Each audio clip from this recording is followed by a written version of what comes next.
All right. Welcome everyone to this Activist San Diego Community Forum. I will start off I am Yusef Miller, the Executive Director of Activist San Diego, and we will start off as usual with a land acknowledgement. We are standing on unceded territory of the Kumeyaay and Payuk, depending on where you are in the county. This land deserves our respect and the dignity that was given to it by the indigenous people who were raised and reared here from time immemorial. We as guests on this land should appreciate this and make sure that we work towards land equity and treatment of our indigenous brothers and sisters. I give this land acknowledgement as a stolen man on a stolen land. And I would like to say, in the vein of that, happy Black History Month. Thank you. So again, welcome everyone for the coming to this presentation today. And this presentation will be San Diego mental health crisis. How did we get here? But before that, we're going to do some business, the business part of our presentation, which is the Activist San Diego's announcements and things of this nature. So from there, I'll turn it over to Francis to continue with that part. Awesome. Thank you, Yusuf. And again, welcome everyone. I just want to make a couple quick announcements. The first one being tomorrow morning, if anyone happens to be available, I just put a link in the chat. So Activist San Diego is a member of the Public Power Coalition, and we have also, as the coalition and individually, we've endorsed the Power San Diego ballot measure, which seeks to allow the voters to choose in November to replace SDG&E with a not-for-profit public utility that would prioritize decarbonization goals by getting solar and battery infill here in San Diego, and end the costly rising rates of SDG&E. Tomorrow, SDG&E is going to be releasing their profit earnings from last year, which we expect to be nearly $1 billion. And we are going to be doing a press conference in the gas lamp district at Sempra headquarters, right in front of their offices. And we're going to be commenting about our anger with the amount of profits they're taking and our unaffordable rates. So I hope you can join us. We're going to actually meet there at 9:30. We're going to definitely start lining up at 9:45. We're going to do some chants. The press conference itself starts at 10 a.m. So if you can get down there, please do so. Be there by 9:45.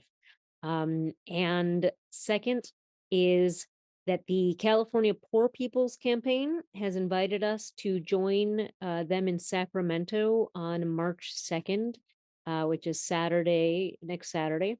I just want to put that word out. And I am considering going myself. If anyone else is interested, please let me know in the chat. Maybe we can get a little contingency to join the crew up there. I will also, just so you folks know, be in Sacramento lobbying on behalf of Activist San Diego, along with the Solar Rights Alliance and the coalition to stop the utility tax. We are going to be lobbying to repeal the utility tax, which was slipped through the state assembly last year, which would put devastating fixed fees on anyone hooked up to the electrical grid, which could result in up to $70 a month additional on ratepayers, just to be connected to the grid, even if they have solar. So that's something that luckily some members have introduced a bill to repeal it, thanks to some of the efforts that we've all been doing in the lead up to here. And we will continue until we get that. Please do call your assembly people and your state senator whenever you have time, and just tell them you want them to support the bill to repeal the utility tax. I will also announce briefly that we announced last month that the Grassroots Global Justice Alliance, which we are a member of, is going to be having a member assembly in Atlanta, April 16th to 21st. And I want to just announce that I'm excited to say that it's very likely that Will Johnson, who is a board member who has recently stepped into the role of being our board president, will be going to Atlanta along with myself and one of our new volunteers who's been stepping up over the last few months. Sandrine, who's not here tonight, but she's going to be joining us as well. She's taking over KNSJ's social media and helping a lot with that. And she's actually become her own hub captain for the Power San Diego campaign up in where she lives in Rancho Bernardo.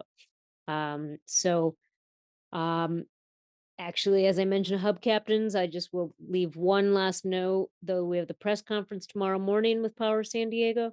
But please note that every single day there are opportunities to volunteer to gather signatures for that Power San Diego ballot measure. If we are in order to reach our goal and make sure we turn in enough signatures to get on the ballot, we really need everyone to consider carrying a packet with them wherever they go, getting their friends and families who live in the city of San Diego. Um, come out. We've got there's a lot of volunteer events happening, so you can gather with friends or with others. And on save the weekend of March 15th and 16th for something we're calling Operation Not Luck. So Operation Not Luck, March 15th and 16th. Save those days. It's going to be a weekend of action that you're not going to want to miss.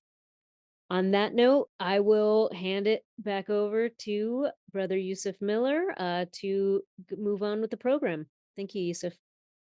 All right. Thank you, Francis, for giving all those dates that Activist San Diego is involved in and the places that we are going. Again, if you're just checking in, my name is Yusuf Miller. I'm the Executive Director of Activist San Diego, and I'll be your moderator for the next part of the program that's coming up, entitled San Diego's Mental Health Crisis. How did we get here? And we're going to explore this. And especially since this is Black History Month, we're going to make sure that we include the impacts on people of color, and particularly people of color are disproportionately impacted by the mental health crisis, whether it's receiving of services or the failures of mental health, the system, state, nationally. But we're going to focus here in San Diego County. And when we see the over incarceration and we see the homelessness crisis, we find in San Diego County that people of African descent are overpopulated in all of these areas, although we only make up 5% of the county. That's 5% of the entire county. But when you split it, like I live in North County, there's only 2.5% in North County. And when the same disparities happen. And if you go to East County, again, if you separate it into counties, they break down to about 2 to 2.5%. And when you add them all together, all the counties throughout San Diego County, it's only 5%.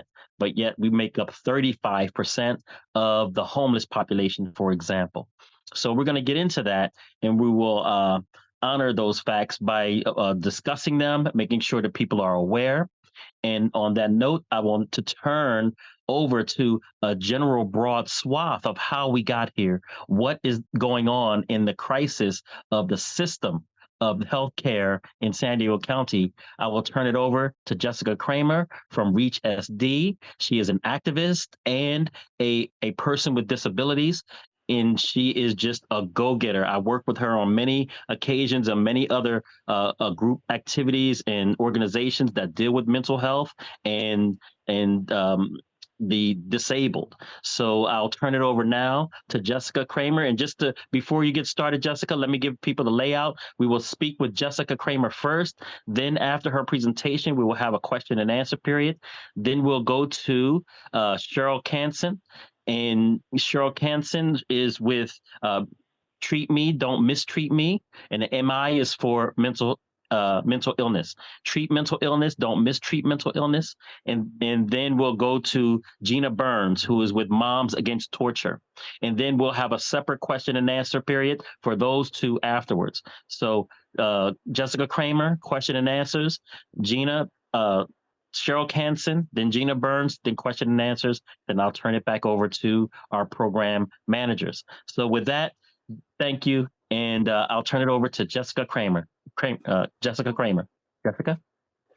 Thank, Thank you so much, Yusuf. Hello, everyone.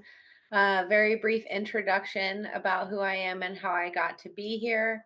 I had a very typical, normal life until I was 25. I traveled to another country. I came down with a terrible infection, 105 fever, came back to the States, went in and out of the emergency rooms. Nobody could figure out what was wrong with me.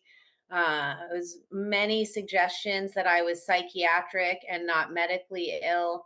And 8 years later, after many misdiagnoses and lacks of access and opportunity to medical care and community supports, I was diagnosed with recurrent viral meningitis. And that essentially rendered me homeless. And during my period of homelessness, during having a life threatening medical condition and struggling with access everywhere, including in the homeless service systems, most people don't know that people with disabilities, if you even struggle with one simple area of daily living because of a disability, you can't go to shelters or crisis houses or women's residential county services. And so it's very difficult to find places that can accommodate people who have Americans with Disabilities Act needs. And through that, I experienced unbelievable abuse, abuse by police and paramedics, cruelty by people out in the community, sexual assault and violence, and significant trauma that is something that I will probably live with for the rest of my life. But it does give me great passion and purpose. And since then, I've become an expert in disability rights, in homeless services, and in law enforcement. And from the very beginning of my advocacy, I saw that the overlap between race and disability is very, very significant, and how beneficial it is, and how historical it is that the racial community and people of color come together with the disability community to fight for civil rights. So I'm excited to be here and excited to be here on Black History Month. And I'll send it back to you, Yusuf. Jessica, could you give us a breakdown on the system and how do we get here? How does it work, and what are your perceived failures of the system to deal with people with mental health issues? Yeah, what I think it really comes down to ultimately is the societal failure. Essentially, when we don't adequately provide for the basic needs of our community members, everything turns into a mental health crisis or a crime. And then we end up unjustly institutionalizing people with vulnerabilities. And historically, that has been largely represented by people of color and people with disabilities. Um, Yeah. Go ahead. go- so, The yeah, please go ahead.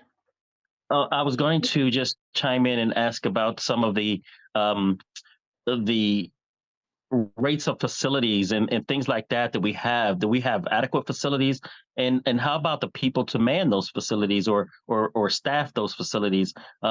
What is our crisis actually looking like here in San Diego County, and for that matter, the state? Yeah, well, one thing that's very interesting is that the movement to shut down institutions back in the 60s was part of a movement to bring individualization and humanization and self agency to people with disabilities. And there was supposed to be robust funding for more community supports to meet the basic needs of individuals. When that didn't happen, it turned into a housing crisis and a homelessness, affordability, and accessibility crisis, which in turn has people institutionalized. So you see the jails as one of our largest mental health provider. We see the over medication oftentimes, or the inappropriate medication of people, because we essentially funnel them through unstaffed and overpopulated emergency rooms or crisis stabilization units, medicate them with medications that have serious side effects. And rather than making sure that they're safely housed and they have access to medical and mental health care and medication supervision, they're just thrown back to the situation they came from, which is oftentimes homelessness or home housing insecurity. And now they're back in that situation with all of these new symptoms, and that everybody's confused about what is actually the mental health symptom and what is the side effect, and you end up in this broken system that people get lost in. And so really, in our county right now, we are approximately 10,000 behavioral health workers, county workers, short of meeting the most basic need. Anyone who's Medi-Cal eligible, anyone who would need Medi-Cal to pay for their services, does not have access to any type of therapy, trauma therapy, crisis therapy. And so it immediately goes in back to that jump of rushing into the psychiatric medication. And then also you look at sleep deprivation, and you look at malnutrition and not having access to high quality foods. And when you put those things together, you could take the healthiest person in the world, and when you take their sleep away, you take their nutrition levels, you cause all sorts of medical complications and other co-occurring conditions like heart disease and diabetes. And then you start funneling them through institutions and funneling them back out to the situations they came in, and now you have a devastating crisis. So it seems to me that this failure of shutting down the institutions, and it looked good on paper to try to give people agency and have them be taken care of, at home or maybe in their own home. It looked good on paper, but when the rubber met the road, they didn't have enough housing. This didn't had an exacerbating uh, effect on our homelessness crisis. Now people are on the streets and can't manage their own care, and this cycle of systematic failure to incarceration to systematic failure to incarceration, it seems like we're in that situation now. We're gonna hear from later. We're gonna hear from people whose families, along with Jessica Kramer. Like I said, she's an impacted person as we speak now.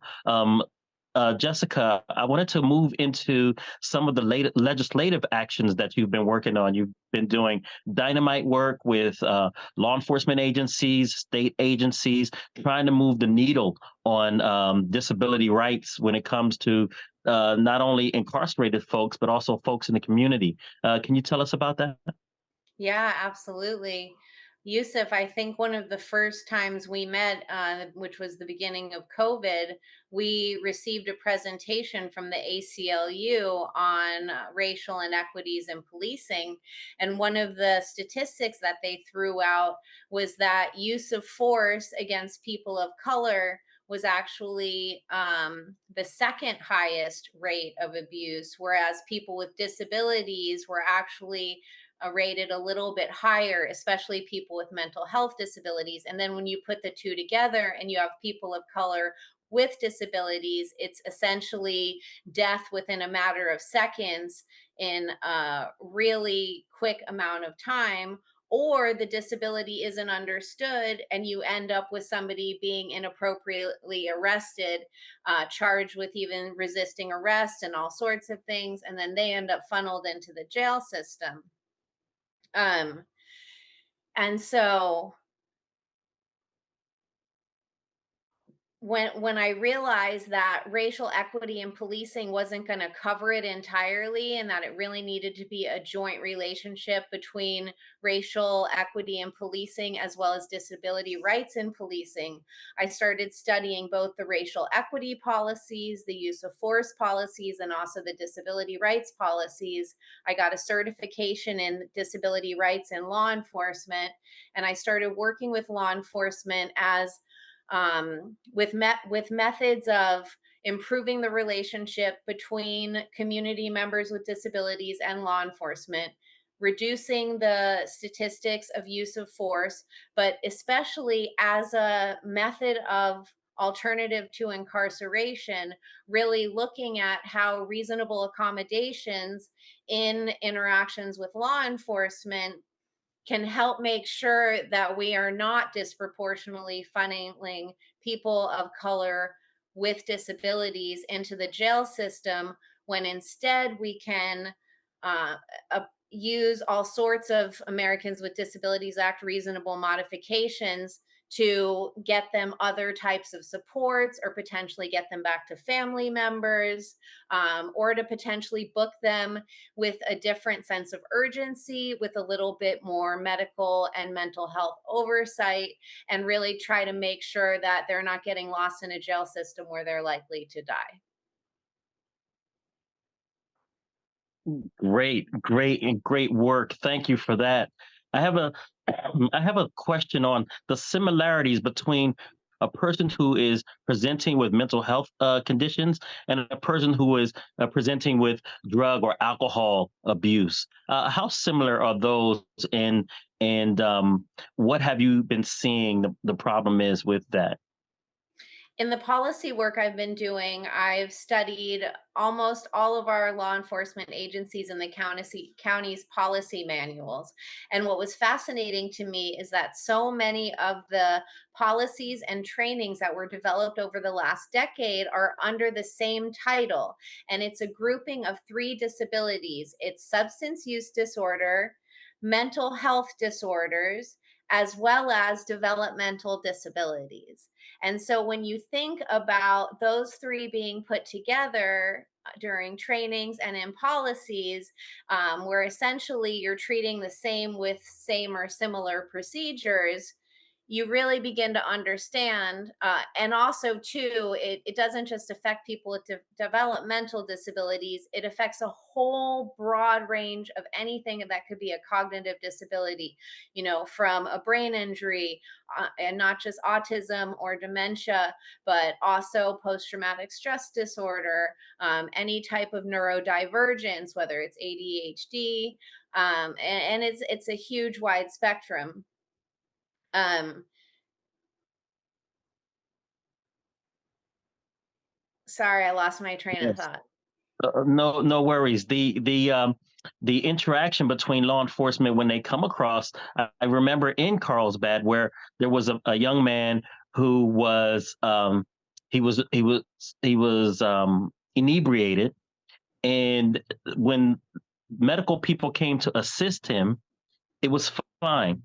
Whether he was mental health or inebriated, medical people handled him with care. And then when law enforcement showed up, everything went off the rails.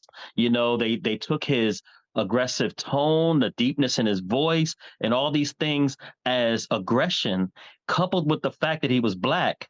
They went overboard and they beat him down and they tased him and all of these things. They made so many errors, and that just happened right in the area where you were operating.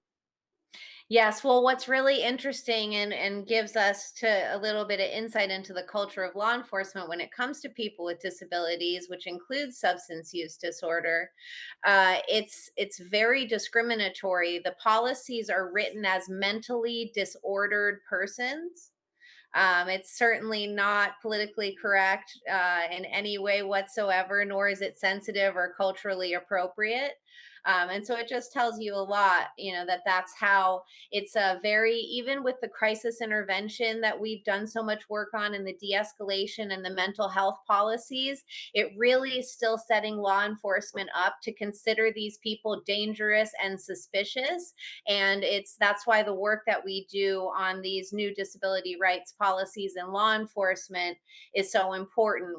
And the Blue Envelope program, for those of you who don't know, is a new program that the sheriffs in San Diego launched, and Riverside has picked it up. It's going statewide, and it's a voluntary program that has a blue envelope, and there's all sorts of wearables. There's a bracelet, a keychain, a backpack reflector, there's dog leash, there's a checkbook, there's lanyards. It's endless, but the symbolism helps community members, community groups, homeless service providers, and law enforcement know, oh, wait, let me take a breath. Let me give a moment of time and space and recognize that this person has a disability where they may need awareness or an accommodation. And how can we focus on providing that accommodation so that we're not getting these people into unsafe situations, escalating mental health crisis, when really they just need better communication and things of that nature. Jessica, I've met you in person. We've been in a lot of different spaces together doing good work. And when I look at you, I don't see a wheelchair. I don't see a cane or dark shades. You don't walk with a limp or anything like that. So when people look at you, they don't perceive a disability. How traumatic can that be, and how dangerous can that be for people with non-visible disabilities? Oh, absolutely. People with non-visible disabilities experience incredible tragedy and misunderstanding and retaliation. They're at very high risk. And I mean, with the type of disabilities I have that include seizures and stroke-like episodes, I look invisibly disabled until I don't. And then I look visibly disabled. And so I've experienced the whole spectrum, from people not believing me and misunderstanding me to be demanding or a Karen, all the way to people thinking that I'm so disabled and so frightening, seizing on the floor and maybe being incontinent, that then they like tell their kids not to come near me, and people are afraid to touch me and offer help. And so whether you're visibly or invisibly disabled, society, really doesn't always respond with the kind of understanding that would be most helpful. Do you get the same treatment from law enforcement uh, for your disabilities in that manner? My experience with law enforcement has been genuinely life threatening far too many times. A huge part of that is having a medically required service animal that I don't separate from, and the disbelief and accusations that I really do have a need for a service animal. If it's even recognized at all from law enforcement, they'll often undercut it by referring to him as a support animal. And then the failure to include support or service animals in mental health services is a devastating problem. If you utilize a mobile crisis response team as an alternative to law enforcement going to jail, or as an alternative to the emergency room, or if you're in a mental health facility, if you're on any kind of psychiatric hold, even if you just want to go see your therapist, the likelihood of being able, or your doctor for that matter, the likelihood of being able to get the reasonable accommodations you need. For me, having a service dog, for a lot of people, they're overstimulated by lights and sounds and other people, and they need to wait outside, or they need to be taken into a quiet room right away. Sometimes people need extra reminders for appointments or need help filling out forms. And so, not getting that help, and then especially with law enforcement, not getting the accommodations that I need, absolutely turning the simplest situations into the most frightening, life threatening interactions. And I've definitely felt more than once that my life was genuinely in danger. That's a horrible situation to be in. Is a person who has needs, and those needs are disbelieved and could put them in a crisis situation. And as you were speaking earlier about the time when we met, just before COVID, we were working on how disabilities and law enforcement intersect. And at that time, the district attorney came out with a document called the Blueprint of Mental Health Reform. You guys can look it up on your own time. You can look up the Blueprint of Mental Health Reform. And in that document, it said that when mental health intersects with law enforcement, people lose their lives in San Diego County within 0 minutes. You know what that means? Within seconds. People lose their lives in San Diego County when it comes to mental health intersection with law enforcement in 0 minutes. Now, you would say, okay, people like activists are going to say that, or people who are doing this stuff on the streets, they'll say that about law enforcement. This came out from law enforcement, from the district attorney's Blueprint of Mental Health Reform. So these crises are serious. A lot of our people who lose their lives on the street had mental health conditions and that weren't adhered to, and they lost their life, or they actually was locked up from the over incarceration of mental health people and lose their life in custody, where they're not receiving the proper treatment and the proper observation, and they lose their lives there. So it is a serious crisis in San Diego County, not just somewhere else like New York or LA or something like that. It's happening in those places as well, but also in the greatest city in America, right here in San Diego County. I want to thank you, Jessica, for sharing your time with us and sharing your story. We really appreciate it and hope to have you with us again in another presentation. We really enjoyed you. Now I'm going to move on to our next presenter, Miss Cheryl Canson.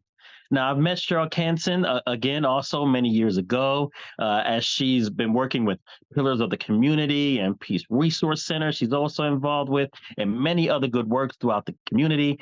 And the thing that brings her here today and as one of our guests is the fact that she is the co-founder of Treat Me, Don't Mistreat Me, and me is spelled MI. She's a frequent flyer with Activist San Diego and supporting of the things we do. Also with the North County Equity and Justice Coalition, Saving Lives in Custody campaign, because she recognized the intersection between mental health and law enforcement, because she has a personal story to tell about that with her loved ones. And we're going to turn it over to her. We're going to give her 20 minutes to go over the organization that she's founded, the work that she's been doing, and then how this impacts her family directly, and the wisdom of how we should get involved in changing this. Cheryl, are you still with us, Cheryl? I'm with you. Can you hear me? There you go. Yes, ma'am. Okay, so I'm a San Diego Heard but not native. seen. I know I'm trying, but I don't know what happened. My video is not blocked, but I don't know. I'm having a hard time. I'm at Pillars. I guess the reception isn't good. But yeah, like Yusuf said, I have a personal story. I have two sons that are incarcerated, suffering with mental illness, one with bipolar and one with schizophrenia. Started as children, and it is hereditary because my mom was mentally ill. She suffered schizophrenia. What is it? Paranoid schizophrenic is her diagnosis. And so she was really too sick to raise any of her children. She had 5 children. And so that landed me in the foster care system. So I've been affected by lots of systems that have failed me. And I always felt like a victim, or felt like I was leper or something, because just things were just seemed to, I always felt victimized. I never was looked at to me like a human, or a normal person that has basic needs. And my needs were always hard to get met. So and when I had my children, I wasn't even familiar with mental illness, but some of the strange behaviors that they had landed me to get them checked out and receive therapy. because they were paranoid, anxious, hard to sleep, and sleep deprivation had a lot to do with their mental illness and anxiety. It's a hard road. It's a long road trying to keep them in therapy and connected to the care that they need and to get them access to that care. They never should have been incarcerated. They were incarcerated in juvenile hall versus getting the treatment that they needed even then, even in the schools. Is where my children started their incarceration. The school to prison pipeline is real, okay? Because they had behaviors that should have warranted someone to see that they needed medical attention. Mental illness is a medical condition. It's a biological brain disorder that needs to be addressed. And a lot of times it manifests as their response to trauma and conflict. I had a hard time with my children as far as when they had conflict, just watching them how they dealt with it. A lot of time it was angrily and hostile, but these were children, so I knew that they needed help to move along in their lives and to just survive in society. I always feared that they would end up incarcerated because that's the way San Diego treats their mentally ill. Even in the school, like I said, they began their incarceration in school when they should have been receiving treatment even then. They were even in grade school, they were in schools that provided treatment called day center schools. And they still didn't receive the treatment that was so crucial to their survival. And it was always scary. They were hauled off the juvenile hall from school because of their lack of being able to connect to people. Oh gosh, and if they're untreated, and left to their own devices, then they end up a lot of time hostile, and because they're misunderstood, they're unable to connect to socially in social spaces. They would just crumble. It was just I just saw a need for them to get assistance in being able to connect in this big old world. Even with me as their mom, a lot of times I was looked at as their enemy because just the way that they understood things, a lot of times I couldn't go along with what they were doing. I had to discipline them. And the way they received that was also as me being against them. And it's just a really hard road for a parent looking for mental health treatment for her child. I tried to get them mentors. They were unable to connect because a lot of times the mentors weren't culturally competent and they couldn't, they had a hard time relating to them also. So here my kids end up in juvenile hall and I'm advocating something. My kids need something. I wasn't familiar with, because I didn't have my parent. My mom didn't raise me, so I wasn't aware that she even had mental illness. So yeah, it's a hard road, but it's giving me my passion that my children were born like this and ended up incarcerated without the proper treatment, without anyone even. I wonder, why are they screened? They don't pay attention to what they hear in the screening. Like if you hear that that people have triggers and symptoms and they have mental health needs, which I did by the time they were incarcerated, 15, 16, I realized that it was mental health because I advocated for them educationally to get an IEP, which is an independent educational plan, because they learn differently. Mental health affects the way a person thinks, feels, and responds. So is inseparable from them. You know, you have to treat them for them to come along. You know what I mean? Uh, Otherwise, it doesn't go away. It gets worse even if they're not treated. And it's just so sad that to see kids just shoved in a cage and shut up behind closed doors where people are not empathetic and compassionate, because that's what's really needed when dealing with people that have mental health needs. They feel what you're not saying to them. They feel your anxiety, and you're trying to help them or relate to them. It doesn't work if you're not empathetic and compassionate. But anyway, one of my suggestions when a person is in prison is to have a suicide/prevention hotline, so that immediately a person is on the other end of the line that could de-escalate a person in a mental health crisis.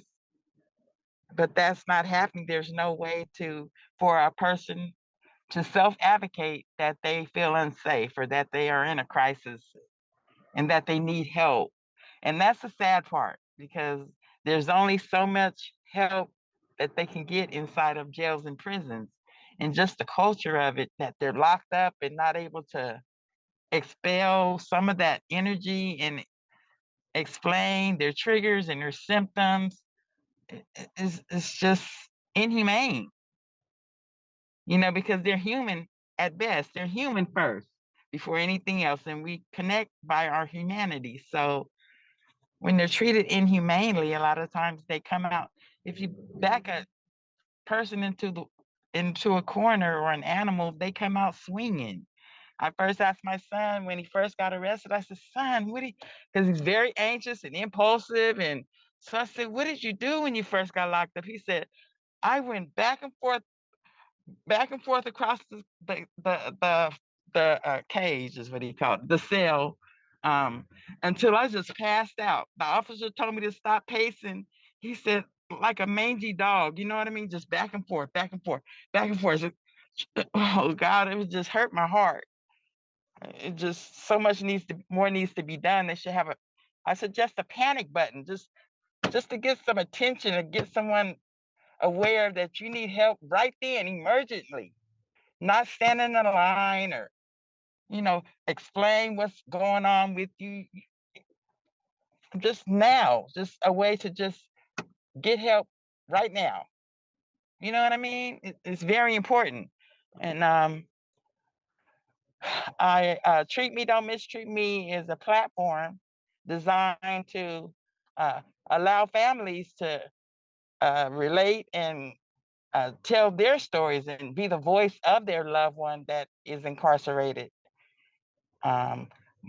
Moms Against Torture also, we are combined, and we bring moms and family members together, because we know what happens to our loved ones inside is happening to us. We're connected to that, inseparable. And so I just like to see a more humane and more access to mental health treatment. And I live my life. I'm a living sacrifice to see that happens, because it just hurts my heart, and just it escalates if you don't confront and provide the treatment that's needed. You just watch your loved one just spiral down, especially inside. The worst thing a mom wants to hear is that her son says, "I can't take this no more. I just end it all. If I get a hold of fentanyl, I'm out of here." They hear this. The calls are recorded, but why are they recording the calls? They don't intervene when they hear things like that. And now my son's he's decreasing of his level of care. Wow. After I call the warden and tell them that my son is suicidal, tell them what he said to me right then on the phone, they promise to do a welfare check, and they don't.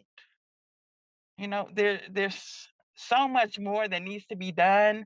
And I connect to pillars of the community because they advocate for prisoners.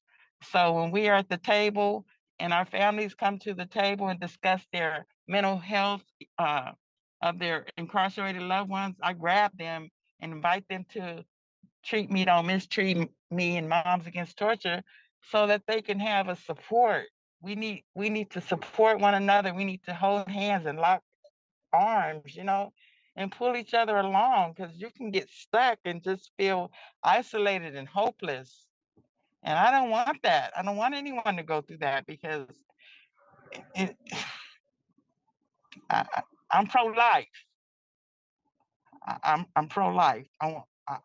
I believe in God gave us life and life more abundantly, and I seek after that.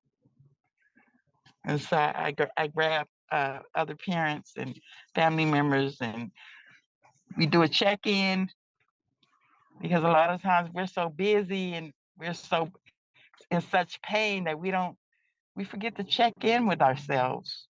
We're just going along, and it's devastating when you have a loved one incarcerated and they have mental health needs that are unmet. They're just a ticking time bomb, especially when they're dealing with the culture of jails and prisons. They're just exacerbated. And then there's the isolation. There's a law that they cannot be uh, in isolation for more than 30 days at a time. But that's not being followed, because my son's he's in the hole now 6 months. It's terrible. It's inhumane and it's dogmatic, and we've got to do better. We've got to do better by our people and stop the torture and the suffering. Why? Why so much suffering? It's terrible. I don't know what more a person would want to hear. I don't want to take all the time. That was very enlightening and very impassionate talk that you gave us. And you said that how long your son has been in the hole when he's not supposed to be there for that long. And this is just Right. cruel and unusual punishment and a Yes, misclassification of people who should have mental health treatment or a higher level of care. What we Right. see is that they just increase their level of incarceration, which is absolutely the opposite of what they need. And I love your Absolutely. plan to have in the mental health part of the containment of incarceration a panic button, because it increases the opportunities for people to get care when they're already designated. But one of the problems, and I love that idea, one of the problems that in the jails is from the door, they misclassify people from the door. Right. So that's one of the greatest complaints, is that they're misclassified at the door, and they're either put in general population where they could lose their lives, or they're put Right. in the mental isolation where they don't even monitor them. Absolutely. So You we are have correct. people in North County Equity and Justice Coalition, the Saving Lives in Custody campaign, like Kevin Mills and Matthew Settles, and people like Gilbert Gill, and on and on. Lisa People like, Sana. yes, all of these people have been misclassified, not treated properly medically or mental health wise, and we've lost these loved ones. So your idea of this panic button in that situation is really, really good and solid. And then we have to add to it, monitor that stuff. They didn't That's monitor Lisa right. Serna, even though she was in an observation ward, and we lost her as well. Right. So I love your idea with that, and your creation of Treat Me, Don't Mistreat Me, which is, I think, is a beautiful name, an awesome idea to come up with that, the acronym for it, and to invite other mothers, because I can't even imagine what it's like for you as a mother all of these years since your kids were in high school. How are they now? How old are they? They're 33 and 32 and 33. They're 15 months apart. This long dealing with this from school to and thank you for touching on that, because like we all know that African American kids, if they act out in school, they're given a more adult approach than kids, than an approach to them Right. as kids. And when you Absolutely. put on top of that mental health illness, that they don't even see through that, they just see a belligerent, not behaving Black kid. Right. and they just say typical. Let's just put them in this situation, and that situation caused that pipeline to be utilized as well. I wanted to ask you another Yes, question. and they've always Oh, go been, ahead. one more thing, they've always been looked at as a behavioral issue versus having a medical need. Always. And that's a real problem. And that's a bias because, Black people are Mhm. just looked at as non-law abiding for some reason. You know what I mean? Like we got to be watched, but they don't watch the mentally ill when they're feeling unsafe or suicidal. Our priorities just need to be revamped all the way around. Mental health system and the prison system need to be separate. They should not even be expected to be provided together or combined. It just doesn't work. They're on the total separate ends of the spectrum. Yeah. They're not concerned with safety. Safety should be a priority, but it's not. Mhm. Yeah, you can't incarcerate your way out of mental health crises, and you No, can't punish your way out of mental health no, conditions.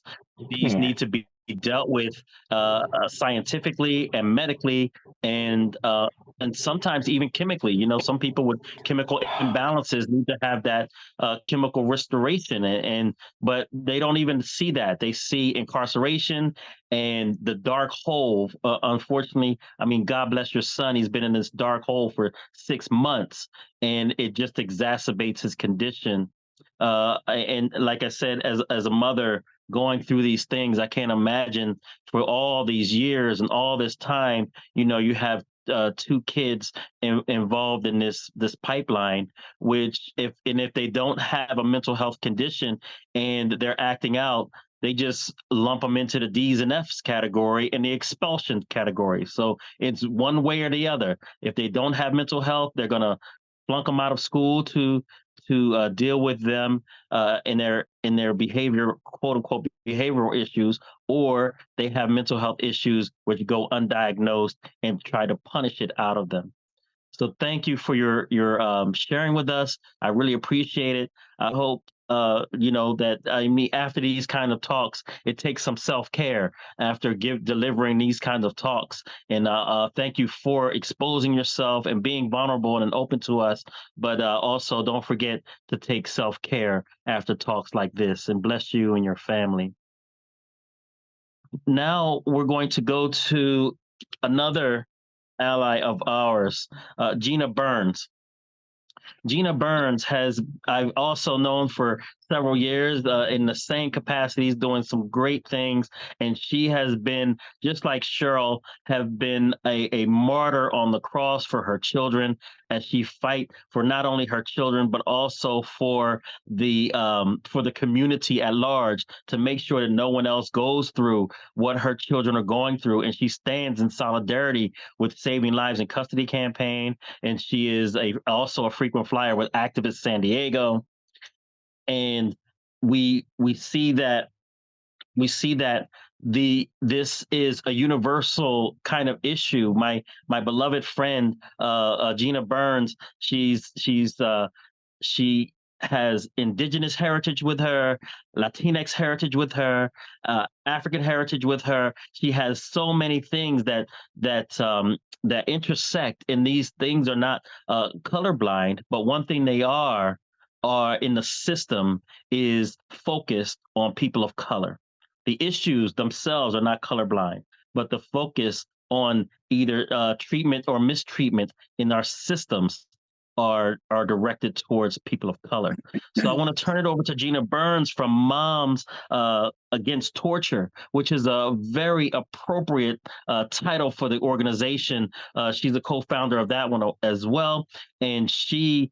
Um, as we hear from these mothers and what it goes through to be a mother in this situation is heart wrenching. But I'll turn it over to Gina to tell us about Moms Against Torture, as well as her personal issues dealing with this system, the legal system, and the health system from school to now as well. Gina? Thank you, Yusef. Yes, I have two sons with mental illness. Jeremy, my oldest son, he was in special ed all through school. He also has IEPs. I had difficulty getting him in school, staying in school once he was a teenager. And he would also be in juvenile hall a lot, just behind not wanting to be at school.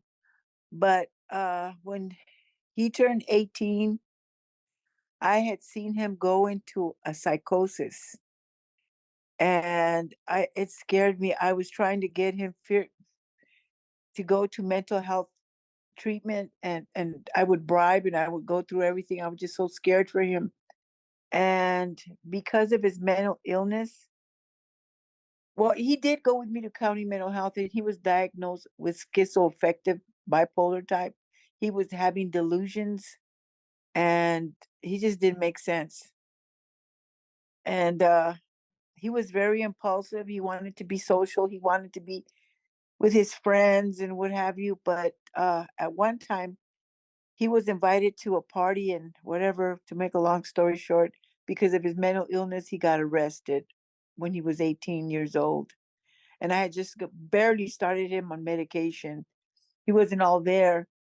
And for fear of what was going on, and he's going to be going to prison because they said, oh, he's this and that, whatever, he's going to go to prison. They convinced me out of fear to convince him to take a deal for 3 years. I regret ever doing that, because he was 18. I had just taken him to county mental health and started treatment. And I let the judge, the public defender, know he suffers from schizophrenia, and he says, well, he will not do good in a trial settings. And I believed him, because the way he was. But the whole matter was that when he went for 3 years, it turned out to be his whole adult life, because the mentally ill do not do good in prison. They're exacerbated. They don't know how to follow directions. And to be honest with you, it's a miracle Jeremy is still alive. He's went through gassings uh, in the home, and I've heard also many stories. I have a lot of documents where he had been wiping his whole cell with feces, and because he was trying to protect himself. And he was at Salinas Valley State Prison, and that is so terrible. My son Jeremy looked like a Nazi prisoner. He looked like he was gonna die. And at that time, I was powerless. I would call the prison system to try to see if he was taking medication. What were they doing? They told me he wasn't mentally ill. I'm like, what? When during the either way, but he survived it. He went back and forth from prison to a Atascadero State Hospital. He was what they call it, EOP, enhanced outpatient. But in my experience with the prison system, the state prison system, and the state hospital, there's no continuity of care, especially in the state hospital. They see this doctor, this doctor, there's no follow through. And they get exacerbated, and they're assassinated with a pen. And Jeremy, either way, we've been to court. We've had to fight in different counties. They've tried to criminalize him to where the point that to press more charges on him through the correctional officers when they jumped him and they did this and that, and saying that Jeremy was going to kill him. When, my God, when he got out, he wasn't getting out. He wasn't well. So either way, all the way to 2018, he was finally paroled at that point out. And of course, like the mentally ill, I'm talking about severe mentally ill. Also, as a teenager, he was diagnosed with a attention span deficit. But in 2018, he got out only to start decompensating. And there we go again. And he was pulled over by the El Cajon Police Department at the trolley station, and he was arrested because he had a pocket knife because at the time he was homeless. So there he goes on the violation for a dirt and dagger. Mind you, we went to mental health court and I have filed a motion to intervene because I have been going through this with Jeremy in the court system where I am not able to say a word and they're doing with him whatever they want. So this time in 2018 and to 2019, he was found incompetent to stand trial and I was able to speak in his behalf. So they found him incompetent. They were going to send him to Patton State Hospital to be restored to bring him back to court. Well, by the time that they took him to Patton State Hospital, it was already a year that they had him in the county jail in the hole, unmedicated. He was totally exacerbated. So he goes to Patton State Hospital, and the very first day that he got there, he told them, "I don't take my medication, crush." So what happened? A group of staff members had decided to take him down, and someone hurt their knee. And this all happened the first day. By the fourth day, he was indicted. He was at oh, I forgot the name of the jail, but West Valley Detention Facility, indicted, and at court. All this happened at a place where he was taken to be restored. To me, that baffles me. So they allowed him, when he went to court, they allowed him to take a plea deal. And there he goes to again back to prison, but this time with a new CDC number. Mind you, what happened in San Diego, they ended up dropping the dirt and dagger charge, but he was already on his way to prison from San Bernardino County. And to me, it's like, that's illegal because he was found incompetent to stand trial. He was, my God, he was at the state hospital to be restored. But either way, so he went to prison for 2 years. He got beat up by the officers, the correctional officers, because he passed out due to his medication and being in the sun, which they can very well die. Well, he did his 2 years. They knew it wasn't him. And instead of sending him to San Diego, they paroled him to San Bernardino. He went to Atascadero, did some I think it was a year and a half of his parole, and they still sent him out there. Well, he started decompensating not this last November 10th, but of last year, the year before. And instead of getting him treatment, because they were aware that he has mental health issues, they kept violating him back and forth. They would violate him and he would go to court. They would send him 3 months at a time for the violation and back and forth. This happened repeatedly for over a year. And then every time that they released him out into the streets, Jeremy didn't know how to go to Pomona or go to report 24 hours afterwards for his parole. So he kept getting violated. It's insane the way what was happening. In the meantime, he's walking the streets, no food, no cell phone, nothing. He lost like 90 pounds. And I'm telling you, the system, I think it's intentional like that, because the place where they kept dropping him off was this part of San Bernardino that is nothing but homeless people that are very mentally ill out in the streets. You went with me to go find him. I kept going down there to try to look for my son.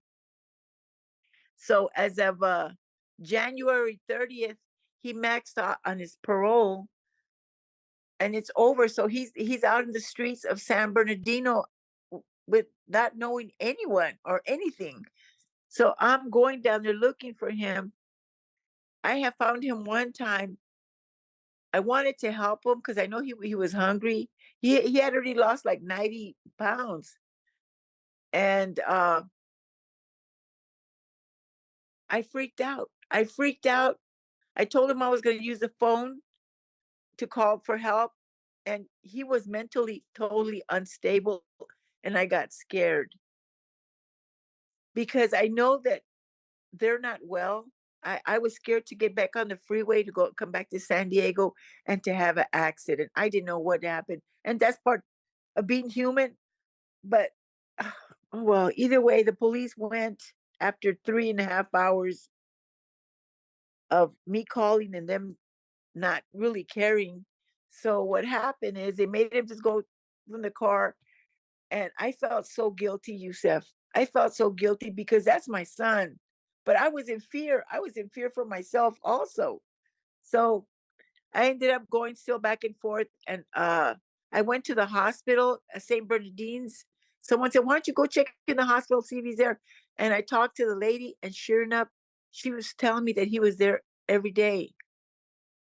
It was raining, it's during this last rain, so I went up there, and the group had made me a picture of Jeremy and phone numbers to call and where he had been seen. So I left a poster there for the lady. Well, I got home about 8 o'clock that night. And by 9 o'clock, they called me, said that he was in the lobby. And I ended up going down there and bringing him home. And to make a long story short, right now he's in a psychiatric unit. And they just transferred him to some place called Alpha Community, something or another, which I need to find out tomorrow. So at least I can support him. And honestly, I want to do so much for my son. I just have no support. The system isn't doing anything. I'm going to be homeless in a minute. I'm not doing well. And I'm just more concerned for Jeremy. I don't want him to be out in the streets. I want him to be somewhere in a facility where he can get help. I even asked him at the psychiatric unit, could you please have the doctor order him a conservator because he needs it. He does not know or have any means of taking care of himself. He's been gone all his life, and he's been abused and tortured, and he just doesn't know. He doesn't know. And so that's where he is right now. And my other son, Bernard, in 2018, he was shot by the police, the La Mesa police, because he had some daggers in his pocket, in his pants. He has bipolar and he was in induced psychosis. He had been doing drugs. He's been doing meth, which is also people with severe mental illness, a lot of times they self-medicate. But the whole thing about it, that the La Mesa Police Department shot him when everything could have been avoided. He went to jail. They shot him in the stomach and they shot him in the arm. And again, even it's a miracle he's alive.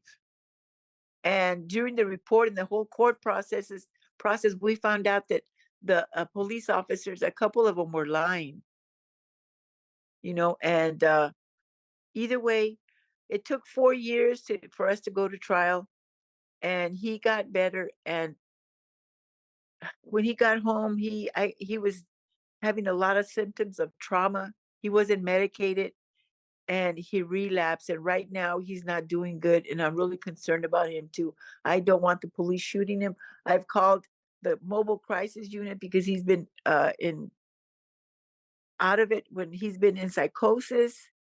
And the whole thing about it, the police department did not want to come and help. They said they don't want to hurt him, and they don't want to have to hit for him to hurt someone else. It's just crazy. It's like there's nowhere for anyone to go with severe mental illness. Where do they go?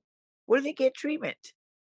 And if they say no, just like Bernard, he's not well enough to say, okay, I'm going to go take care of myself. I'm going to do this. His mind isn't all there. He doesn't see it for what it is. He just needs severe help. And out of all this, I'm also very much impacted.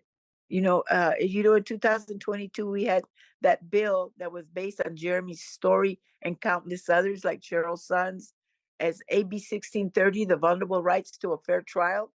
Because why is it, if he was found incompetent, what happened along the way that he ended up going back to prison? It's all it is nothing but recycling. The system is recycling, and people with severe mental illness are very vulnerable, and it's not right. it's cruel and unusual punishment what they're doing to him and countless others. And I'm powerless. I'm trying to do everything I can. It's just very overwhelming. I can't do it by myself. That's it, Yusuf. If Thank you, anyone wants Gina, to so ask much me for anything, yes. Thank you so much. Before I go to the group for question and answers, I wanted to ask you a couple things. Thank you so much for being vulnerable to us and also exposing yourself to this reliving this trauma of your son. And as you said, it really was, it changed. Had made some changes for me as I went with you to look for your son, as we went through all those alleyways and bushes and parks looking for your son who's been lost. And the jail would just empty him out on the street. They know where you live. They know where you are. They couldn't contact you. They couldn't bring your son to you. They just emptied him in the street. And this is the neglect and carelessness that we have that causes this revolving door. So I thank you for sharing all of those days and nights that you've been dealing with your son. And I had a question for you. Now that your son has been released, he's still in the same condition. As a matter of fact, I should say he's worse condition because jails does not improve people; they make it worse.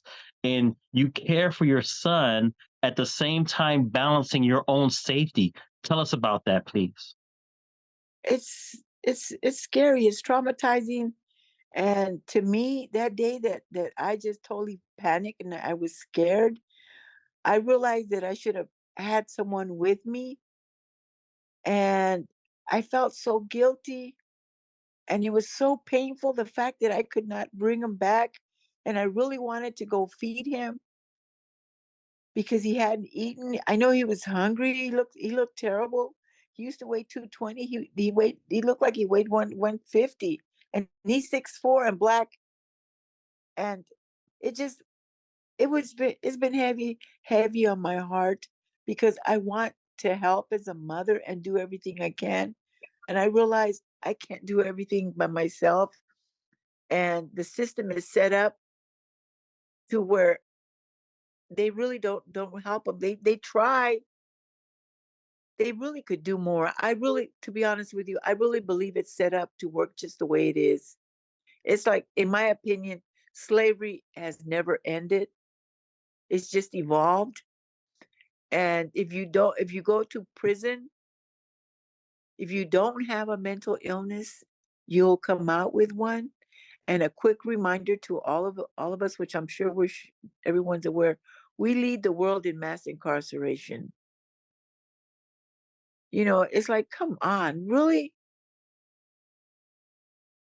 It's just I just pray to God that I get to live long enough for them to be safe and at peace and to get help that is so very desperately needed. That's what I want. Amen. Amen. And we're here to support you as much as possible, as we've done in the past, and we will continue to do. You and Cheryl and everyone like you in your situation, as well as the families who have lost loved ones in custody and people who are still living, because our famous mantra is that we stand the people who have died in custody, they won't come back, but we will make sure, try our best to make sure we lose no one else in custody from the neglect. And that's why your children are survivors of this system, and they've come out worse for the wear, but still that we have them and we don't want to lose them. And the same with Cheryl and her family and other family members. And from this point, I want to thank you for being vulnerable and sharing with us, Gina. And I want to open it up to the floor of Activist San Diego if they wanted to ask any questions between you both. Okay, can I just say one thing and that'll be it? Sure. But when he went into the prison system, he was just 18. He's going to be 47 next month. Thank you. Revolving door in and out for all of those years because they could not treat his mental health properly. Thank you for that. Exactly. Thank you. Francis, I see your hand. Yeah. First, want to say thank you also to all of our guests. Really powerful testimonies that you all shared, and just want to say my heart is with you. And my question is if any of you have thought or looked into Proposition 1, which is on our ballot. I'll just state Proposition 1 authorizes 6.38 billion in bonds build mental health treatment to build mental health treatment facilities for those with mental health and substance use challenges and provides housing for the homeless. The purpose is to attempt to address the unhoused and mental health crisis because mental health is underfunded. And I'll stop there. I have some who the supporters and opponents are. If you want to share, I can share that with folks, but I want to hear if there's our guests have a take on it, because these ballot measures can be kind of confusing and complicated. Okay. Anyone want to jump in? I know Jessica does a lot of work with those kinds of things, and so does Cheryl and Gina. But just wanted to see if anyone of you wanted to chime in.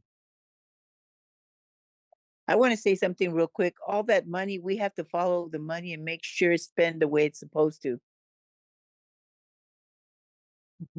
Thank you, Gina. Jessica?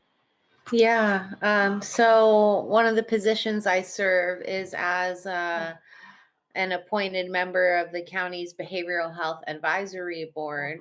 And during our last meeting in February, somebody asked Dr. Luke Bergman, who's the director of Behavioral Health Services, what his take was on Prop 1. And he's very diplomatic and dancing in a very difficult political atmosphere. But he really laid it out about how over the years our county board of supervisors has worked to develop programs that can get matched funds in order to create a sustainability to their investments. And Prop 1 essentially devastates that. And it's been highly politicized as being for veterans, but it's actually much more limited and almost irrelevant in relation to the need. And there was a switcheroo that is one of the more disappointing parts of our political atmosphere, where they were not defining what the quality or type or level of care of the treatment beds would be. And just very recently, they added involuntary treatment beds instead of voluntary treatment beds. And although there are circumstances where it is important, and I know sometimes this is important to families, where there is an ability to limit a person's right for a reasonable amount of time in order for them to get stabilized. But for the most part, involuntary, in terms of data, has not shown to be as beneficial as voluntary treatment.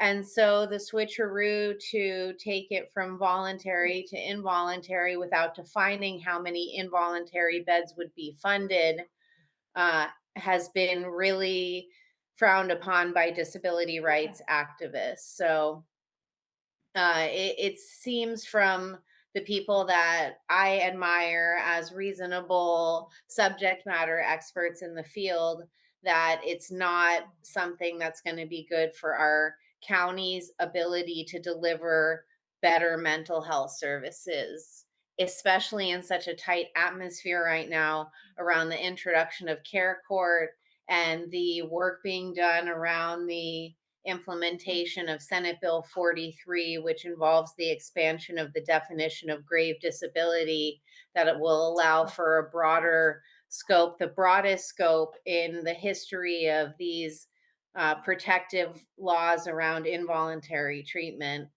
And it's going to broaden that scope quite a bit. And the county's doing a lot of work right now in the form of stakeholder meetings and development to try to get ready for the implementation of that, whether it be in 2025 or 2026.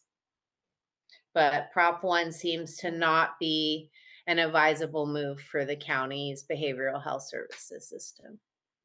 Thank you so much. Yeah, and from my understanding is correct, because it basically takes all the money and puts it to the state instead and tries to create a comprehensive statewide program that addresses these things. But I've also heard some similar to what you've said. I'll just state so folks know. Sometimes it's nice to see opponents have been the Mental Health America of California, the California Association of Mental Health Peer Run Organization, the ACLU, the League of Women Voters, Depression and Bipolar Support Alliance of California. Supporters of the Proposition 1 are the California Professional Firefighters, the Veteran Mentor Project, National Alliance on Mental Illness, Orange County Coalition of Police and Sheriffs. And I'll state that yesterday on a call, hearing from a nurse, was saying that, one of the reasons, obviously, that the firefighters and police and sheriffs may be supporting it is that they're just trying to find some solution, because basically when they do have to transport someone with illness to the hospital, they have to wait, uh, stay with them until there is a bed. And so sometimes in emergency rooms and hospitals, there's just no bed available. So it ends up tying some of those emergency services folks in that situation of having to kind of play caregiver. But of course, it also sounds like it's creating this whole can of worms that especially with the involuntary situation that is troubling and questionable. So, um, did Cheryl or Gina want to add anything to Prop 1? And then I see a lot of other folks. Gina did. Cheryl is having some kinds of technical difficulties during the location that she's at. So if she does, she can unmic and unmute and chime in. But until then, this is what I understood from her in the chat. So until then, I'll go to Erica. I saw Erica's hand first, then CJ, then Janice. So Erica, please. I'm sorry, Erica. Eric, go ahead. Hi, yeah, I'm Eric. Thank you for doing this, and thank you for being so vulnerable to talk about such horrible, traumatic things you're personally experiencing. When I was in college, I was having the memories of uh, child sexual abuse, and I decided to try to tell somebody about it, and I was kind of distressed about it, and it was misinterpreted, and I've been then I was forced to drop out of college, and I was in a group home for schizophrenic for 18 months, and crisis holds 6 times throughout my life. And yeah, and one of the speakers said, if you didn't have a mental illness when you went into the system, you will now, and like I've had various diagnoses, and the ones they gave me back then were completely inappropriate and completely wrong. And now I have like Parkinsonian things that are more than likely caused by the medicine that I was forced to take, and that I didn't know that I couldn't object to. So I just want to I don't know. I don't really have a question, but I just really hope that you guys are, taking care of yourselves and everybody. I don't like there's bills and all this kind of stuff, and like, sometimes I just think that if people had housing, and people didn't have to have just such horrible economic situations where they have to depend on even family. Like I mean, it's great that these moms are out there. My family, some of my family's great. Some of my families are abusers. So anyway, I'm glad to that somebody's trying to think of solutions, and and I have some other opinions, but I'll share the time. Thank you. Thank you, Eric.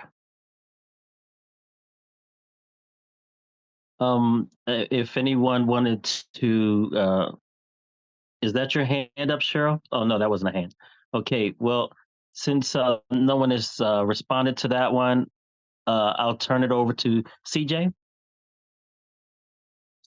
Yes, thank you so much. Janice, Yeah, Janice, are you sure you don't want to go? Okay. Thank you. Yeah, thank you so much. So, yeah, again, just thank you for your vulnerability. Appreciate it. I did just want to follow up on that first question, actually, about SB1. Just in terms of thinking about care court in particular, and sort of what opportunities are there for care through that, actually, versus just another mechanism to another court, another criminal justice mechanism that may be going against people's wishes. So yeah, I was just hoping that some people who might have some experience or have considered the care court process might have something to say about it. Thank you. Can I get clarification, CJ? Did you mean the proposition one that I was just speaking of?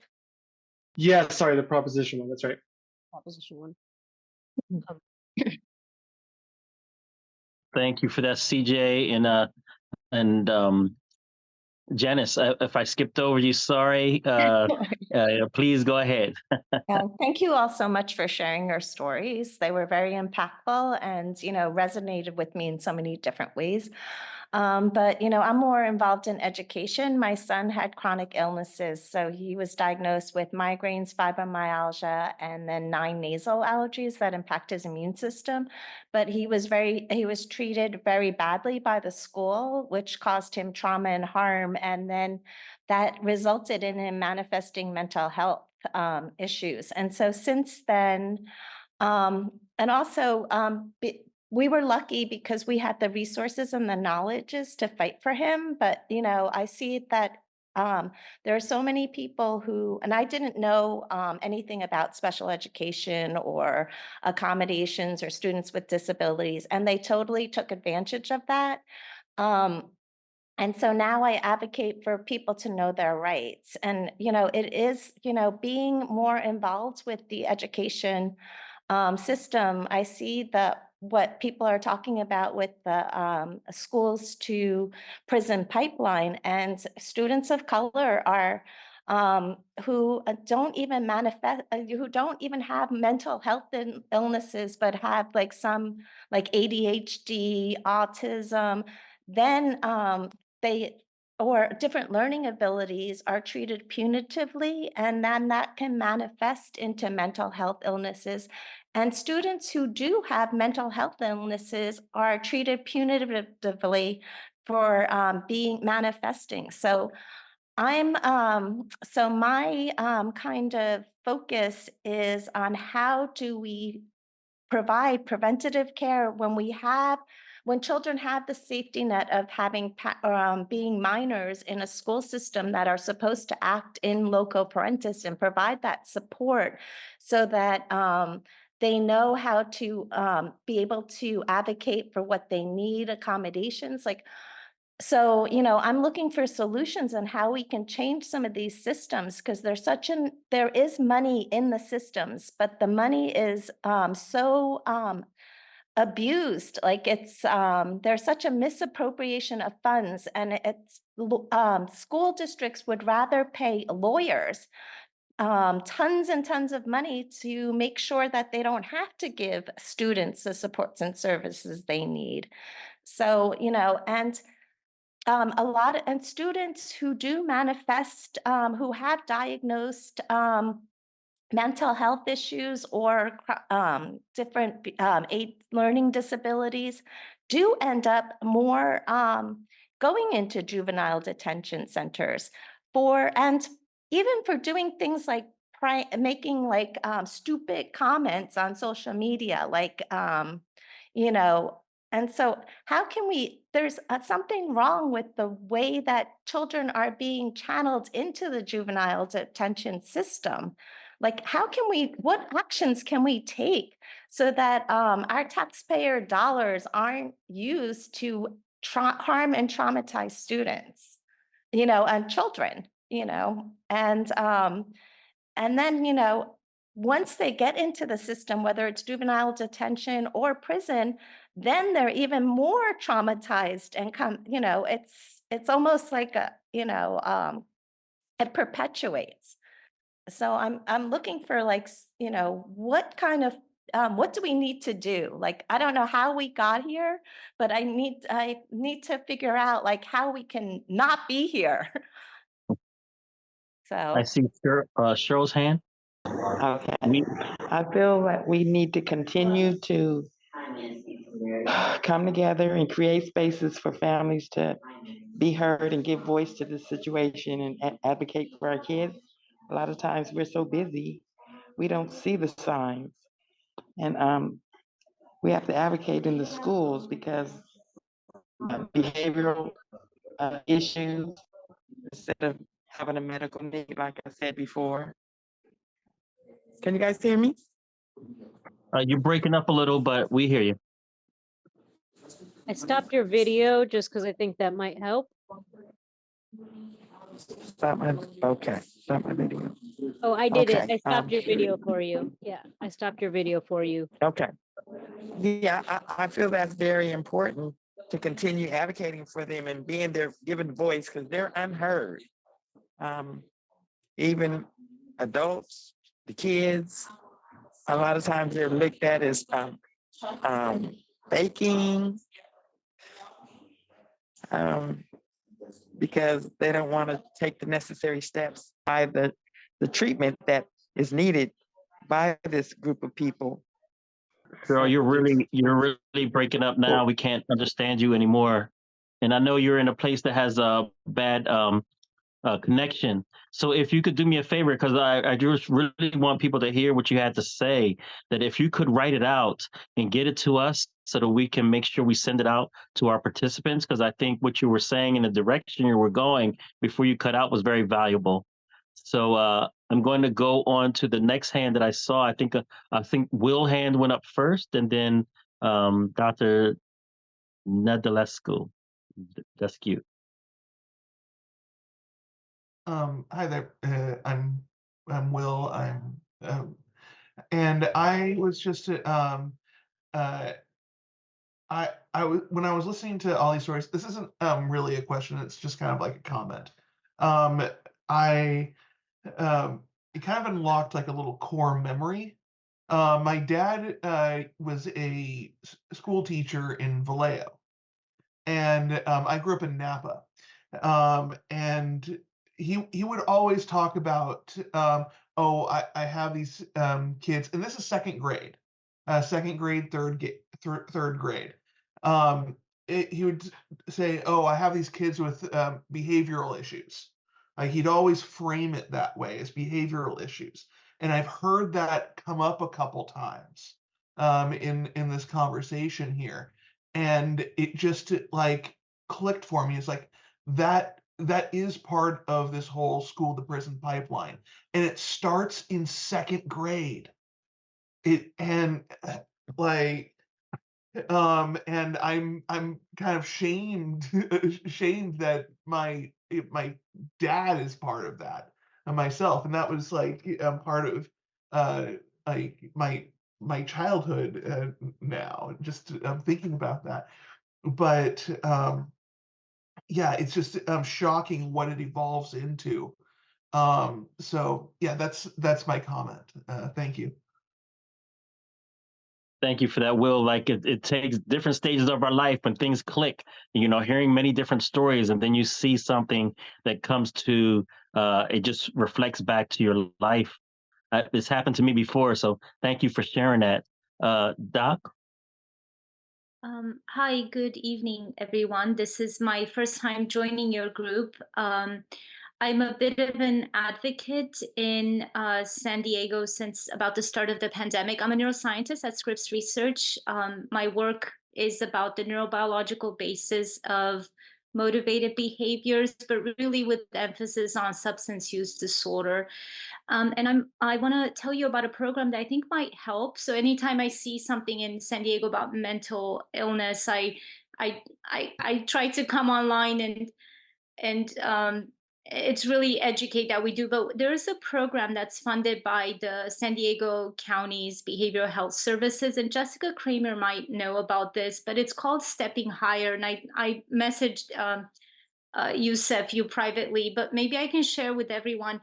It basically it's a wonderful network. It's an academy of, it's free, and actually they even pay. So I think it would be wonderful for San Diego activist group like yourself to get in there, because there's so many resources. There are people who work at the time where people are coming from the prisons, and they provide the mental health support there. And then there are instructors like myself who teach about substance use disorder, and we provide resources of where to get help, methadone clinics, or all of these things, that whatever is available. And I heard someone else say today that's good to come together, and I just think that program is a really wonderful network. It really seeks to provide mental health providers or people like me, like what we find in the lab, and to take it to the community. And then it is a faith-based group. It's all faiths. I don't even think it's one faith or I think it's everyone's welcome. And it just really tries to advocate, especially in the African American communities and Latinx, because there's so much stigma against getting help. And yeah, so I just wanted to tell you about that, and if I can help in any way with more. Oh, you found it. Thank you, Francis. That's the Thank one. you, Doc. Francis put it in the chat. So thank you, Francis, as well. And thank you for being here, Doc. I mean, we really appreciate it, and we're open to, having you be a frequent flyer with us as well. And then some of the other activist groups that we have, Moms Against Torture and Treat Me, Don't Mistreat Me. They have valuable insight and valuable uh, access to some of the things that we're dealing with, when the people need that access through Pillars of the Community, Saving Lives in Custody, Activist San Diego. We need those resources. So thank you for bringing it up, and that we can find it. And as well, I wanted to also mention, when Janice was speaking and she was saying, what can we do? I think Moms Demand Action. I mean, I'm sorry, Moms Against Torture and our presenters here, they all had a common thread where this issue started. They both had an issue where this started in school. So I'm sure that in their programs, they're going to probably expand. I think, to cover. I mean, just dealing with the jail issue is just huge, but it shows how much room that we need to grow just to get a handle on it. Because if you attack one end and not attack the funnel that's pouring it in, then you're really just running in circles. Your bucket will overflow. So getting to it at schools is really paramount, and it's something that I'm going to consider with how to spread our wings into these other areas. So thank you so much for that, Doc. Thank you, Francis, for putting that link in there, and hopefully Cheryl and Jessica and Gina have clicked on that as well, and got that, and everyone here, matter of fact, because all of us are affected by mental health crises, whether in our families or within ourselves. So I want to thank everyone for being here and for enjoying this program. The program has run over a little, but for good reason, and with actual enthusiasm, and I really appreciate that. And I would like to turn it over to Will, but first I want to give our presenters any few last words before we turn it over to Will. I want to say thank you for all of us joining here together to brainstorm and bring all our energy, because like I said before, we need each other to get stuff done. Thank you very much, Youssef, and everyone else. Go ahead, Jessica. Okay, so if anybody wants to know more, learn more about anything that I presented this evening, feel free to reach out, Yusuf, if you want to provide my email. That would be excellent. Or if if you want me to give it right now, it's very easy. It's the letter U and then the words can grow, CANGROW @gmail.com. Thanks so much, everyone, and have a great night. Yusuf, Thank you. can I just jump in real quick? One thing I wanted to say, well, one is we actually have till 8, so you're ending early technically, although a few minutes of closing. I'm just glad we've gone over so many times that this is actually like we're right on time. I wanted to just share another resource. We've got there's an organization called Breaking Down Barriers. They're a project of the Jewish Family Services of San Diego. And that's another organization where they basically do outreach and education program that works with Black, Indigenous, and people of color and the LGBTQIA plus community to talk about mental illness. They do educational workshops and events and discuss the stigma of mental health and connect participants to resources as well. Last March, I believe it was, last spring, they were our guests on one of these monthly community meetings. I believe that one is available either on our YouTube page or on our Facebook Live. But that one was recorded, and one that I would say was one to go back and check out. We talked about dealing with the trauma of living in America and tips on coping with self-care and mental health self-care as well. So just wanted to share that. Thank you.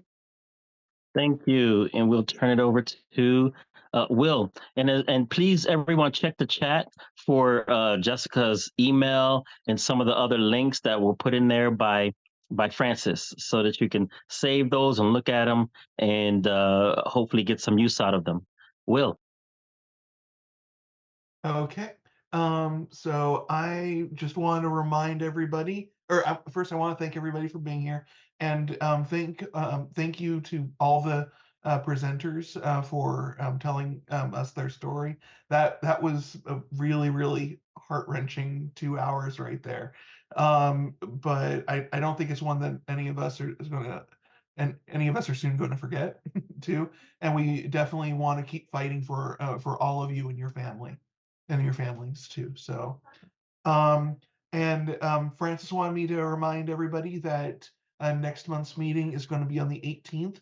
And Francis, are we going to keep doing it on Zoom like this, or are we going to go back to the? I think it's a question for the community, and I think we should all kind of ask right now, because I think, right now we do have the ability, and like over last year, we went back to meeting in person at the Joyce Beers Community Center, which is really nice because we can bring potluck and whatnot. But we do have to be real about the COVID being still with us, still very present. And so last month and this month we decided to go just back to Zoom to keep it safe. We next month, well, we had to postpone. We almost had and maybe next month we'll have guests focused on the disability justice community. And I know some of the guests we may have are immune compromised, and so they would be joining us via Zoom. So I don't know.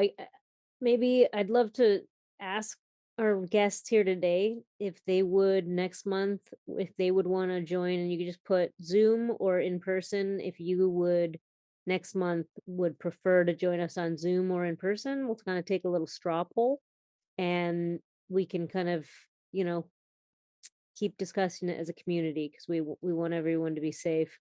And one thing I forgot to mention, and Will may have thought about it as on, but I'll just say, if you like this, what you've heard tonight, if you like the work Activist San Diego does, please go to activistsandiego.org, click on the donate link.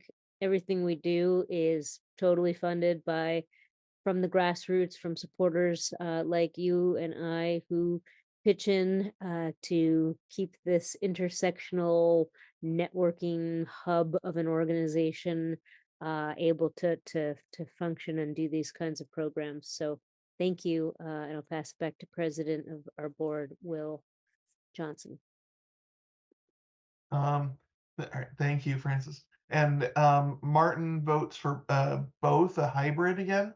And I say we can do that, but we definitely need to figure out our tech setup first, because we have gotten it right like twice and not right maybe like You three sell it well. or Way to five sell it. times. It's gonna be awesome. We're gonna do it really, really well. All right. Don't get anyone scared about it. Okay, Well, we'll do a hybrid. The jury, Cheryl and Martin say hybrid. I haven't seen anything but hybrid. So plan on the Joyce Beers Community Center in Hillcrest on Monday, March, where did I say it was? 18th. March 18th. 18th. Now, mind you, okay, let's actually talk about this real fast, community. When we've done it hybrid, timing wise, what we've kind of done is we've met at the Joyce Beers in person. We open the doors at 5, and then we always seem to be running late for the Zoom program by 6 again because the AV. So is everyone okay with we'll open the doors at the Joyce Beers Community Center at 5:30. We'll plan to start the Zoom at 6:30. 6:30 to 8:30 will be the program. So a half hour back just to make sure that everyone has the commuting time, the arriving, the settling in, the potluck. All right. Sweet. Cool. We'll get information out and a link much sooner than this month, at least a sign up link. So thank you all. Thank you, everyone. You know, it was just a great program, very moving. I think when we hear from the real people who are impacted by these things, you get a real sense of kind of going through it with them as they speak, and hearing the trauma just really touches you, and that's the kind of programming we bring from Activist San Diego. We make sure that we have a programming that's relevant to people on the street, people who are the regular person. Not all the time we're going to come here and talk about Trump or come here and talk about something like that, something that the regular people sometimes don't deal with every day. But Activist San Diego, we're a people's organization, and KNSJ is a people's radio station, and we'll see about trying to get more people onto our KNSJ radio as well for programming to speak out to the community and reach more ears. This is going to reach people as well, but there are many avenues. So tell your friends about Activist San Diego. Have them join us in these community meetings. Have them join us in KNSJ, and let's keep the power to the people. Let's move hearts and souls, and let's move all together. So I want to thank everybody for coming here. Again, I'm Yusef Miller, Executive Director of Activist San Diego, and we have Will here, our chair, president. And thank you, Francis, for the putting all this together and making sure we run smoothly.